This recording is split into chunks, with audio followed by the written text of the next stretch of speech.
The tragedy of the Persian Immortals at the Battle of Thermopylae. Shield the story, a legendary defeat in ancient warfare.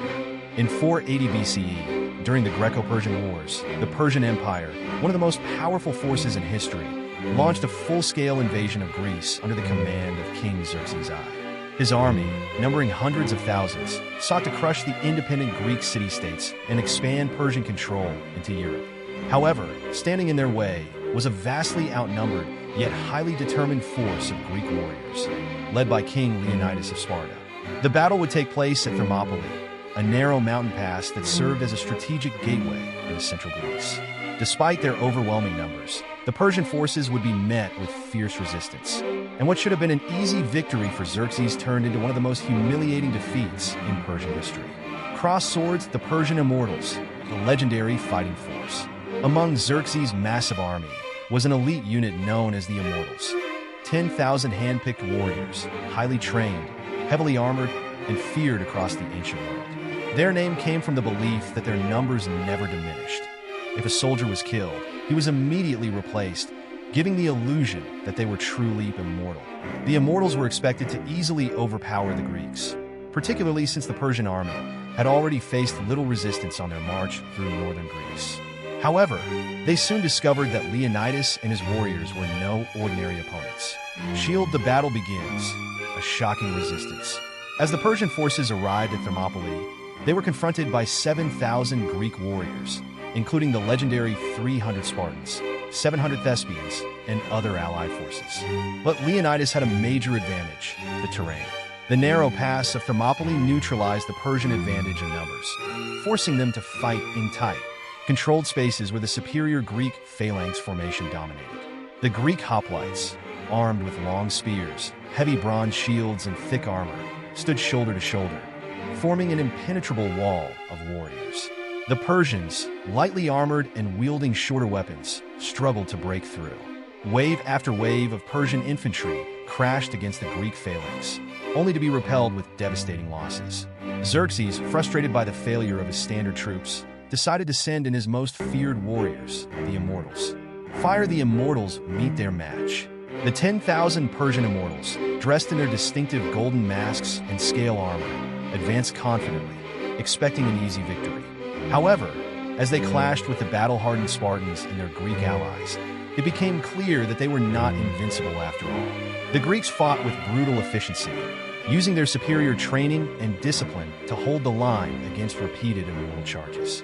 The Spartans used a clever strategy, pretending to retreat, then suddenly turning and attacking, catching the Immortals off guard. The narrow pass rendered Persian archery useless, forcing the Immortals into direct combat, where they were at a severe disadvantage. By the end of the first day, thousands of Persian soldiers have fallen, including a shocking number of Immortals. Xerxes, watching from a distance, could not believe what he was seeing. His most elite warriors, who had conquered lands from Egypt to India, were being slaughtered by a tiny Greek force. Man Detective: The Turning Point, a Greek betrayal. Despite their heroic defense, the Greeks' greatest threat wasn't Persian strength, it was treachery. A local Greek named Ephialtes betrayed his homeland, revealing to Xerxes a hidden mountain path that bypassed the Greek position. Under the cover of night, Persian forces secretly marched through the pass, preparing to encircle the Greeks. When Leonidas and his warriors awoke the next morning, they realized they had been betrayed. They were now trapped between two Persian forces, with no chance of escape. Shield, the last stand of the Spartans. Knowing that defeat was inevitable, Leonidas ordered the majority of his forces to retreat, while he and his 300 Spartans, 700 Thespians, and 400 Thebans remained behind to make a final stand. They fought to the death, refusing to surrender. King Leonidas was killed, his body fought over in a brutal battle. The remaining Greeks were surrounded and annihilated, but not before they inflicted massive losses on the Persians. Though Thermopylae was ultimately a defeat for the Greeks, their heroic resistance inspired all of Greece. The delay allowed the Greek city-states to unite, leading to their eventual victory over Persia at the Battle of Salamis and the Battle of Plataea.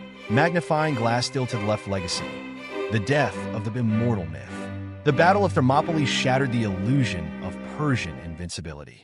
The Immortals, once considered unstoppable, were proven to be mortal after all. Their failure to break the Greek defenses exposed the weaknesses of the Persian military, particularly when fighting against disciplined, well-trained forces in difficult terrain. Though Persia remained a superpower, the loss at Thermopylae was the beginning of their downfall in Greece. Within a year, Xerxes was forced to retreat, and the Greeks won their war for freedom. The Immortals, once feared across the ancient world, faded into history, their name forever tied to one of the most legendary defeats in military history.